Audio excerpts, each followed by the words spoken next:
Hello friends, welcome to my channel. तर बघा, आज आपण हिस्ट्रीचा समोरचा भाग बघणार आहोत. तर पहा, पहिल्या भागामध्ये आपण सगळी प्रस्तावना वगैरे काय आहे, इंट्रोडक्शन वगैरे काय आहे, सगळं बघितलेलं आहे. ते तुम्ही पाहिलं असेल. ठीक आहे. तर आज भाऊ काय आहे, आपल्याकडे मॉडर्न हिस्टोरिओग्राफी हा पॉइंट आहे. ठीक आहे. तर हा पॉइंट बघायचा.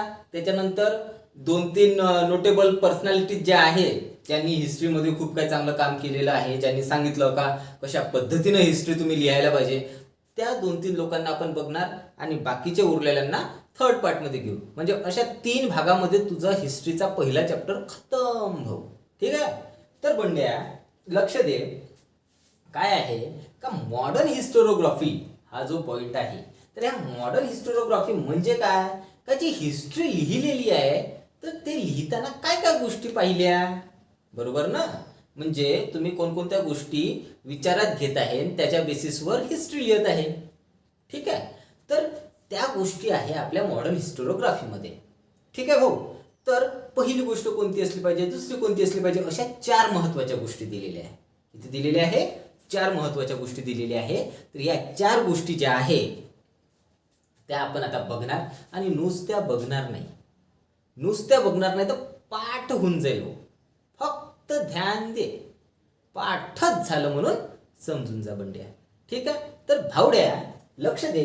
मॉडर्न हिस्टोरिओग्राफीमध्ये 4 गोष्टींवर लक्ष द्यायला सांगितलं आपल्याला. 4 गोष्टी तुम्ही ध्यानात ठेवा म्हणते. कोणत्या सांगितल्या? पाय भाऊ, पहिली काय म्हणते, method based on scientific principle. जशा पद्धतीनं तुम्ही इतिहास लिहिता, तर कुठचाही कागद घेतला ना लिहिलं असं होते का? नाही होत भाऊ. तसं नाही होत बंड्या. तर काय पाहिजे आपल्याला, का त्याची प्रॉपर एक मेथड पाहिजे. प्रॉपर एक सायंटिफिक मेथड पाहिजे. आणि ती सायंटिफिक मेथड कोणती आहे, तर प्रॉपर क्वेश्चनिंग करणं, प्रॉपर क्वेश्चन्स विचारणं, रिलेव्हंट क्वेश्चन्स विचारणं, की जो एक हिस्ट्रीचा टॉपिक आपण घेतलेला आहे. ठीक आहे. आपण गेलो सम्राट अशोकाच्या काळामध्ये, तर त्या काळामध्ये कशा पद्धतीची भाषा बोलली जात होती, कशा पद्धतीने राज्य केलं जात होतं. तर हे काय झाले, त्याच्याशी रिलेव्हंट क्वेश्चन्स झाले. सम्राट अशोक कसा व्यक्ती होता, त्यांच्या आधी कोण होतं, त्यांच्या नंतर कोण होतं, साम्राज्य कसं मोठं होतं, कुठपासून कुठपर्यंत साम्राज्य होतं, हे सगळं रिलेव्हंट क्वेश्चन्स झाले. रिलेव्हंट क्वेश्चन्स म्हणजे त्याच्याशी संबंधित प्रश्न. त्याच्याशी संबंधित प्रश्न कोणाशी? त्या इतिहासाशी. ठीक आहे भाऊ. आणि हे काय झाली, एक आपली सायंटिफिक मेथड झाली. ही मेथड कोणती झाली? आपली सायंटिफिक मेथड झाली. म्हणून method based on scientific principle. पहिलं काय असलं पाहिजे आपली, की मेथड कशी असली पाहिजे प्रश्न विचारायची? सायंटिफिक असली पाहिजे ना. प्रश्न कसे असले पाहिजे? रिलेव्हंट असले पाहिजे. बरोबर आहे. जो टॉपिक आपण घेत आहे त्या टॉपिकशी संबंधित प्रश्न असले पाहिजे. नाहीतर आपण एखादा म्हणू अकबराचा टॉपिक आहे आणि आपण त्याच्यामध्ये जर पानिपतचं 3रं युद्ध टाकलं तर होईल का? नाही. कारण का अकबर कोणत्या काळात होता? अकबराच्या वेळी कोणतं युद्ध झालं होतं? पानिपतचं 2रं झालं होतं. मग 3ऱ्या युद्धाशी काही संबंध आहे का? नाही आहे. ठीक आहे. तर अशा पद्धतीचे प्रश्न आपले असले पाहिजे. पहिलं समजलं काय, तर बरोबर प्रश्न विचारा आणि त्याची मेथड कशी असली पाहिजे? सायंटिफिक, म्हणजे वैज्ञानिक दृष्टिकोनातून आपलं सगळं झालं पाहिजे. ठीक आहे बंड्या. तर दुसरं काय आहे, क्वेश्चन्स आर अँथ्रोपोजेनिक. सर का शब्द होय का? का होय सर हा? म्हणजे अँथ्रोपोजेनिक काय, गरीबाचा जीव घेते का काय? तर सांगतो, धीर धर भाऊ. काय म्हणते, नेहमी एक गोष्ट ध्यानात ठेवायची. अँथ्रो हा शब्द मानवाशी संबंधित आहे. जर हा अँथ्रो दिसत असेल ना बंड्या, बघल्या, लक्ष दे. पाय, अँथ्रो हा जो शब्द आहे तो मानवाशी संबंधित आहे. ठीक आहे. तर अँथ्रो या शब्दाचं झालं मानव आणि पोजेनिक झाला केंद्रित. म्हणजे आपण कसं असलं पाहिजे, क्वेश्चन्स कसे असले पाहिजे आपले विचारले गेलेले, हे मानव केंद्रित असले पाहिजे. नाहीतर अशोकाच्या काळात घोडे कसे होते, अशोकाच्या काळात घोडे कसे होते, तुले काय करावं लागते भाऊ? आपला प्रश्न कशाशी संबंधित असला पाहिजे? इतिहासाशी. आणि इतिहासात कोणाशी रिलेटेड असला पाहिजे? मानवाशी. म्हणजे अँथ्रोपोजेनिक असला पाहिजे. मग त्याच्यात देव आले का, देव्या आल्या का? नाही. त्याच्यामध्ये कोणतीच डिवाइन गोष्ट येणार नाही, देवी देवतांच्या गोष्टी येणार नाही बंड्या. ए पिंट्या, कोणतीच देवी देवताशी संबंधित गोष्ट येणार नाही. मग आपले प्रश्न कसे असले पाहिजे, सायंटिफिक असले पाहिजे, आणि दुसरे कसे असले पाहिजे, अँथ्रोपोजेनिक. अँथ्रोपोजेनिक म्हणजे मानव केंद्रित. कसे असले पाहिजे बंड्या, मानव केंद्रित. बघल्या, आला दुसरा पॉइंट लक्षात. पहिला काय होता, सायंटिफिक क्वेश्चन्स असले पाहिजे, आपली मेथड कशी असली पाहिजे, सायंटिफिक, आणि क्वेश्चन कसे असले पाहिजे, रिलेव्हंट. दुसरं काय असलं पाहिजे, आपला जो क्वेश्चन आहे तो कसा असला पाहिजे, मानव केंद्रित, अँथ्रोपोजेनिक. तिसरं पाय बंड्या, रिलायबल एव्हिडन्सेस. रिलायबल एव्हिडन्स म्हणजे काय जी सर, पाय भाऊ इंडिया पाहिले का, आपण ज्या गोष्टी लिहून राहिलेलो आहे, म्हणजे इतिहास लिहून राहिलेलो आहे, तर तो इतिहास खरा आहे का खोटा आहे कोणाला माहीत, बरोबर ना. तर जे सोर्स तू वापरून राहिलेला आहे, जे कॉइन्स वापरत आहे, की त्या काळातले कॉइन्स आहे, तर त्याच्यावरची भाषा पाहून राहिला, त्याच्यावरच्या गोष्टी वाचून राहिला, आणि त्याच्यावरून समजून राहिला की या अशी भाषा असेल, हा प्रांतामध्ये या भाषेचे लोक राहत होते. ते कॉइनचं जे मेटल आहे त्या मेटलवरून तू सांगू शकतो का हे लोक या मेटलचा वापर करत होते कॉइन बनवण्यासाठी, नाणे बनवण्यासाठी, बरोबर आहे. मग तिथलं जर काही भांडे वगैरे सापडले, त्या भांड्यावरून तू सांगू शकतो का हे या धातूचे किंवा या मातीपासून बनलेले भांडे वापरत होते. ठीक आहे. तर रिलायबल एव्हिडन्स म्हणजे काय, तू इतिहासात लिहून राहिला, पण ते कुठून लिहून राहिला, ते जे सोर्स तुझ्याजवळ आहे ते खरे आहे का, बरोबर आहे. नाही तर तू हडप्पा संस्कृतीवर इतिहास लिहून राहिला, ठीक आहे, लिहतच चालला, पण तू गोष्टी सांगशील मोहनजोदाडोच्या, जमन का भाऊ, नाही जमन. कसं जमन, बरोबर आहे. तर तसंच जिथचा इतिहास पाहून राहिला तिथच्याच प्रॉपर गोष्टी पाहायच्या आणि तिथचाच इतिहास लिहायचा. इकडलं तिकडलं जमणार नाही किंवा खोटं नाटक जमणार नाही. ठीक आहे भाऊ. तर तिसरी गोष्ट काय असली पाहिजे आपल्याजवळ, रिलायबल एव्हिडन्स, खऱ्या खुऱ्या गोष्टी, म्हणजे ज्याच्यावर आपण पूर्णपणे 100% विश्वास करू शकतो. जसं तुम्ही मोहनजोदाडोमध्ये गेले तर तिथं आपल्याला दिसते सगळ्या गोष्टी ज्या ज्या इतिहासात लिहून आहे त्या काय झाल्या, रिलायबल गोष्टी, त्या काय झाल्या, खऱ्या खुऱ्या गोष्टी. ठीक आहे बघल्या. ठीक आहे. आता पाहिजे बघू. आणि चौथं काय म्हणते, ग्राफ ऑफ मॅनकाइंड जर्नी. मग काय होईल जी सर, हे आता ग्राफ तर गणितात पाहिला होता जी, याच्यातही आला का, तर नाही भाऊ. ग्राफ ऑफ मॅनकाइंड जर्नी म्हणजे काय, जो इतिहास आहे ना आपला इतिहास, तो इतिहास सांगतो आपल्याला का माणूस कुठं होता आणि कुठपासून कुठपर्यंत आला. ठीक आहे. बाहुबली न भल्लाल देव बोला, हा भल्लाल देवचा गरगर गरगर गरगर फिरणारा तो रथ, आणि तो भल्लाल देव, आणि तो भाले मारून राहिला, हा हे मारते, तीर मारते. तर भाऊ त्या काळापासून आता आपण AK-47 वापरतो, हा ब्रह्मोस मिसाईल, नाही का. तर माणूस कुठं होता आणि कुठपासून कुठपर्यंत आला, हे काय आहे, हिस्ट्री आहे. म्हणजे ग्राफ ऑफ मॅनकाइंड जर्नी, म्हणजे माणूस कुठं होता आणि कुठून कुठपर्यंत आला, हे काय सांगते आपल्याला, हे कोण सांगते आपल्याला, आपल्याला हे हिस्ट्री सांगते. म्हणून हिस्ट्री काय आहे, ग्राफ ऑफ मॅनकाइंड जर्नी आहे. मॅनकाइंड म्हणजे पूर्ण मानव समाज, मानवजात. आलं लक्षात भाऊ, असं खतरनाक आहे ना. काय भाऊ, पहिला पॉईंट काय होता, प्रश्न कसे विचारले पाहिजे, सायंटिफिक मेथडने विचारले पाहिजे. ठीक आहे, रिलेव्हंट प्रश्न असले पाहिजे. दुसरा पॉईंट काय होता बंड्या, का आपला जो क्वेश्चन आहे तो अँथ्रोपोजेनिक असला पाहिजे. हा शब्द तर तू मरेपर्यंत विसरशील का आता. अँथ्रोपोजेनिक, अँथ्रोपोजेनिक म्हणजे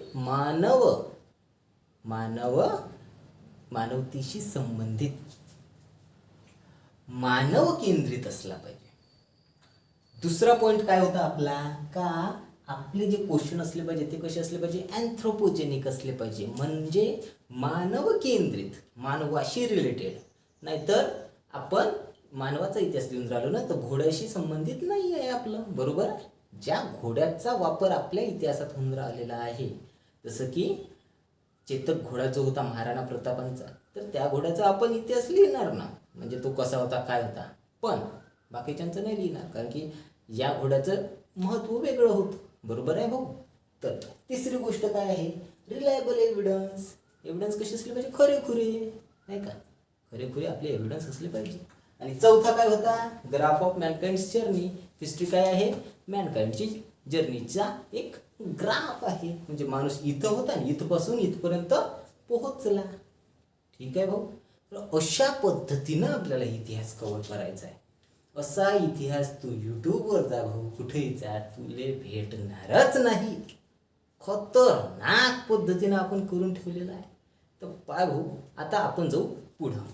तर आता का झालं भाऊ, आपल्याजवळ या गोष्टी होत्या, आपण त्या केल्या बरोबर. ठीक आहे. तर आता पुढं जाणार आहे आपण. तर पुढं कुठं, तर पुढं जाणार आहे म्हणजे आपण इतिहासामध्ये काय पुढं पुढं घडलं ते बघणार आहे. तर काय झालं की 18वं जेव्हा शतक लागलं, 18वं शतक म्हणजे कधीपासून जी सर, पहा समजत नाही पोरांना, 18वं शतक म्हणजे ते भलतंच समजून जाते. तर 18वं शतक कधीपासून लागलेलं होतं आपलं, तर 1 जानेवारी 1701 ला लागलं. आणि कधीपर्यंत होतं जी सर, तर 31 डिसेंबर 1800, म्हणजे 1 जानेवारी 1701 टू 31 डिसेंबर 1800 पर्यंत होतं आपलं 18th सेंचुरी, म्हणजे 18वं शतक. ठीक आहे. कधी कधी पेन उमटून दिसत नाही म्हणून सांगितलं. आता काय आहे बंड्या, का या ज्या शतकात आहे ना, तर हे जे युरोपचे लोक होते, आपण काय पाहते, आपल्या टॉपिकचं नाव काय आहे, चॅप्टरचं नाव काय आहे, वेस्ट मधली हिस्टोरिओग्राफी. भारतातलं नाही पाहते. तर आता काय झालं होतं युरोपमध्ये, का तिथं आतापर्यंत काय चालू होतं, का सायन्स आणि टेक्नॉलॉजी आणि फिलॉसॉफी या गोष्टींवर विचार विमर्श चालू होते. पण 18th सेंचुरीमध्ये जसं पुढे आलं, मग सर 18th सेंचुरी म्हणजे काय जी, 18th सेंचुरी म्हणजे 18वं शतक. मग सर 18वं शतक कधीपासून चालू होते जी, तर भरपूर पोरांना वाटते 18वं शतक म्हटल्यानंतर म्हणजे 1800च्या समोर, पण तसं नसते भावड्या. पाय बाबू कसं असते, पाय. तर 1 जानेवारी 1701 टू 31 डिसेंबर 1800. बाय भावड्या. 1 जानेवारी 1701 टू 31 डिसेंबर 1800, एवढ्या 100 वर्षाच्या काळाला काय म्हणणार आपण, 18th सेंचुरी. म्हणजे जी सेंचुरी 1800 वर संपून राहिली, ती सेंचुरी कोणती झाली, 18th सेंचुरी. मग 19th सेंचुरी कितीवर संपून, 19 वर. मग 20th सेंचुरी किती संपून, 2000 वर. बरोबर आहे बघू. तर म्हणून आपल्या या सेंचुरीला 21st सेंचुरी म्हणतात. समजा की नाही बावड्या, खतरनाक बिलकुल आहे आपलं काम. तर काय झालं, का आपण या ज्या 18th सेंचुरी मधले जे विचारवंत होते, थोडेसे डोक्यानं हुशार लोक होते, ते काय म्हणते का, आपण नुसतं ते फिलॉसॉफी आणि सायन्स घेऊन बसलो आहे. आपण कुठून आलो, कुठून आपला अस्तित्व आहे, या गोष्टीचा पण विचार आपण करायला पाहिजे. माझ्यासारखा एखादा हुशार माणूस होता, त्यानं हा मुद्दा मांडला की नाही, आपण आपला इतिहास सुद्धा बघायला पाहिजे, की आपण कुठून आलो, आपण काय काय केलं होतं. मग काय केलं भाऊ, का पहिली इतिहासाचा अभ्यास करणारी युनिव्हर्सिटी शोधली, म्हणजे स्थापन केली. तर काय झालं भाऊ, का 1737 मध्ये जर्मनीमध्ये एका युनिव्हर्सिटीला स्थापना केली, एका युनिव्हर्सिटीची. त्या युनिव्हर्सिटीचं नाव काय होतं भावड्या, त्या युनिव्हर्सिटीचं नाव होतं गॉटिंजन युनिव्हर्सिटी. गॉटिंजन किंवा गॉटिंगेन पण म्हणते, आता काय म्हणायचं मन पण बरोबर लिहिजो. गॉटिंजन युनिव्हर्सिटी ते होती. ठीक आहे भावड्या. तर अशी होती ते गॉटिंजन युनिव्हर्सिटी. मग सर इथं काय होत होतं जी, इथं काय होत होतं का, इथं इतिहासाचा अभ्यास केला जात होता भाऊ. आणि या युनिव्हर्सिटीची स्थापना जेव्हा झाली त्याच्यानंतर युरोपमध्ये आणखी भरपूर युनिव्हर्सिटींची स्थापना करण्यात आली जिथे की इतिहासाचा अभ्यास करण्यात आला होता. आहे का नाही बाबू खतरनाक. तर अशा पद्धतीनं आपलं युरोपमध्ये हे झालं होतं. ठीक आहे. आता पाय बघू पुढं का झालं. तर पुढं का झालं का अशा याच्यात इतिहास कसा लिहिला पाहिजे, काय लिहिला पाहिजे असा विचार करणारे लोक होते. तर त्यांना म्हणणार आपण नोटेबल पीपल, म्हणजे मोठे लोक होते ना. आपल्या आप्पाजीचं नाव कोणी घेत नाही कारण आपल्या आप्पाजी नोटेबल पीपलमध्ये नाही आहेत, मोठी माणसं. ठीक आहे. तर मोठ्या माणसांना आपण काय म्हणणार, नोटेबल पीपल म्हणणार. तर त्याच्यामधला एक माणूस होता, त्याचं नाव काय होता, रेने देकार्त. नाव काय होतं त्याचं, रेने किंवा इंग्लिशमध्ये लिहितो. तुम्ही मोठे लोक आहेत, आपण इंग्लिशमध्ये लिहू, रेने देकार्त. ठीक आहे बावड्या, रेने देकार्त. तर हा माणूस काय म्हणते, काही नाही, सोपं आहे बिलकुल. हा माणूस काय म्हणते का तुम्ही कोणताही इतिहास लिहून राहिले, तुम्ही कोणताही इतिहास लिहून राहिले तर नेहमी तो किती बरोबर गोष्टींचा विचार करून लिहिला जात आहे. म्हणजे तो इतिहास तुम्ही जो लिहून राहिलेला आहे तो लिहिताना किती रिलायबल गोष्टी आहे, म्हणजे किती 100% खऱ्या गोष्टी आहे हे बघा आणि त्याच्यानंतरच लिहा. आणि जोपर्यंत हे कन्फर्म होत नाही का तुम्ही ज्या गोष्टींचा अभ्यास करून राहिलेले आहे इतिहास लिहिण्यासाठी त्या 100% खरे आहे तोपर्यंत इतिहास लिहू नका. काय म्हटलं, सोपं आहे का तुम्ही ज्या गोष्टींचा वापर करून इतिहास लिहत आहे त्या गोष्टी 100% खऱ्या असल्या पाहिजे. काय आहे त्याच्यात कठीण. मग रेने देकार्तनं काय म्हणलं, 100% खऱ्या गोष्टींचा वापर करूनच इतिहास लिहा. जोपर्यंत तुम्हाला कन्फर्म होत नाही का त्या गोष्टी 100% खऱ्या आहे तोपर्यंत लिहू नका. आम्हाला इतिहास कठीण जाते जी, कायचा कठीण जाते, समजूनच घेत नाही ना भावड्या तू, कसं होईन तुय हा पाहिलं. तर रेने देकार्तचं काम काय होतं, त्यानं एवढं सांगितलं का भाऊ जोपर्यंत 100% आपलं कन्फर्म होत नाही तोपर्यंत तू ते आपल्या पुस्तकात किंवा तसा तू इतिहास लिहायचा नाही. मग हे सर कोण लिहिलं, कसं लिहिलं, आता रेने देकार्तने लिहिलं. कुठं लिहिलं, त्याच्या एका ग्रंथामध्ये लिहिलं. त्या ग्रंथाचं नाव काय होतं जी सर, तर भावड्या त्या ग्रंथाचं नाव होतं डिस्कोर्स ऑन द मेथड. काय नाव होतं, डिस्कोर्स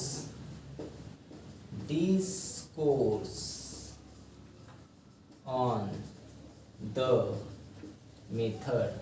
इंग्रजीत लिहून घे जो भावड्या. ठीक आहे. तर डिस्कोर्स आहे, नाही तर डिस्को म्हणशी, डिस्को नाही म्हणत, डिस्कोर्स ऑन द मेथड हे एक पुस्तक होतं गण्या. तर त्या पुस्तकामध्ये काय लिहिलं का जोपर्यंत 100% ऑथेंटिक आपल्याला प्रूफ मिळत नाही तोपर्यंत इतिहास लिहायचा नाही. सिंपल आहे, संपलं बाबू. रेने देकार्त काय होतं, सोपं होतं, सोपंच आहे भावड्या. सबस्क्राईब करून टाक ना, घंटी वाजवून देजो. ठीक आहे. पाय दुसरा आता. मग दुसरा एक आला, पहिला हा होता, कोण होता, रेने देकार्त. मग दुसरा आला, दुसऱ्याचं नाव काय होतं जी सर, दुसऱ्याचं नाव होतं व्हॉल्टेअर. पाय भाऊ, आता हा माणूस काय म्हणते का तुम्ही जो इतिहास लिहिता, जो तुम्ही हिस्ट्री लिहिता, काय लिहिता, हिस्टोरी. तुम्ही जी हिस्ट्री लिहिता त्याच्यामध्ये फक्त एव्हा लढाई झाली होती आणि इथं याचा जन्म या तारखेला झालता आणि 2 त्या तारखेला मेला होता, एवढंच आहे का, तर नाही भाऊ, एवढाच इतिहास नाही आहे. तर तुम्ही काय करा, इतिहास कसा लिहा, इतिहासामध्ये सामाजिक गोष्टींना मिळवा. इतिहासामध्ये काय करा, सामाजिक गोष्टींना मिळवा, म्हणजे सोशलिस्टिक गोष्टींना मिळवा. म्हणजे समाजात कशा परंपरा चालायच्या, मग तिथं ट्रेड व्हायचा का, म्हणजे व्यापार व्हायचा का, मग तेव्हाची इकॉनॉमी कशी होती, म्हणजे इकॉनॉमिक म्हणजे त्याला आपण म्हणू आर्थिक व्यवस्था कशी होती, मग तेव्हाची शेती कशी होती, या सगळ्या गोष्टींचा विचार करणं सुद्धा काय आहे, महत्त्वाचं आहे. ठीक आहे, म्हणजे मानव जो आहे, ह्युमन बिंग जो आहे, तो जगून राहिला तर त्याच्या सभोवतालच्या सर्वच गोष्टींचा तुम्ही विचार करा इतिहासामध्ये, असं त्याचं म्हणणं होतं. तर हे खूप चांगलं म्हणणं होतं भाऊ, बरोबर आहे. तर चांगला माणूस होता व्होल्टेअर, चांगलं सांगितलं बिचाऱ्यानं. काय म्हणते पहिली गोष्ट, का आपण सोशल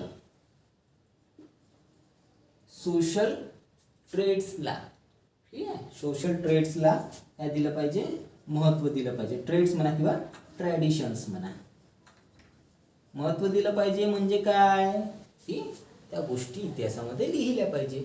मग तेव्हाची ॲग्रिकल्चर कसं होतं, म्हणजे शेती कशी होती, ॲग्रिकल्चर, काय भावड्या, ॲग्रिकल्चर कसं होतं तेव्हाचं. त्याच्यानंतर काय पाहायला पाहिजे आपण, तेव्हाची इकॉनॉमी कशी होती. इकॉनॉमी म्हणजे पैसा पाणी, ठीक आहे, कुठून येत होता, काय येत होता, ठीक आहे भाऊ. मग तेव्हाचा ट्रेड कसा होता, ट्रेड म्हणजे व्यापार, तेव्हाचा व्यापार कसा होता, ठीक आहे म्हणते. तर हे सगळं कोण सांगितलं, आपल्या व्होल्टेअर भाऊनं सांगितलं. व्होल्टेअर भाऊ काय म्हणते, का जेव्हा तुम्ही इतिहास लिहिता, त्या इतिहास लिहिताना तुम्ही या सर्व गोष्टी सुद्धा सांगा, ठीक आहे. सोशल कल्चर कसं होतं, आपलं ॲग्रिकल्चर कसं होतं, इकॉनॉमी कशी होती, ट्रेड कसा होता, आणखी भरपूर गोष्टी, लोक राहत कशी होते, कपडे कसे होते, त्या सगळ्या समाजामध्ये असलेल्या गोष्टी, भाषा, प्रांत, ठीक आहे, जगण्याची पद्धत, या सर्व गोष्टींचा सुद्धा तुम्ही काय केला पाहिजे, विचार केला पाहिजे. कशासाठी, आपला इतिहास लिहिण्यासाठी. ठीक आहे भावड्या, मला असं वाटते का खतरनाक मध्ये समजलंय तुला, ठीक आहे. जर काहीही अडचण वाटत असेल तर कमेंट मारून फेकायची, ठीक आहे भाऊ. तर पाय, इथपर्यंत आपण आज पोहोचलो, तर जास्त डोक्यात काही ताप देत नाही. बाकीचा पोर्शन जो आहे तो नेक्स्ट व्हिडिओमध्ये टाकून चॅप्टर क्लोज करून टाकायचा, आणि पहिल्या चॅप्टरची आपण काय करायची, एक 3 पार्टची प्लेलिस्ट खतम करायची. ओके भाऊ, तर चाल मग मी येतो आता. एवढं याचं लिहून टाक. फक्त एक काम कर, चॅनलला सबस्क्राईब कर, लाईक कर, शेअर कर भाऊ. चल मग येतो मी, बाय.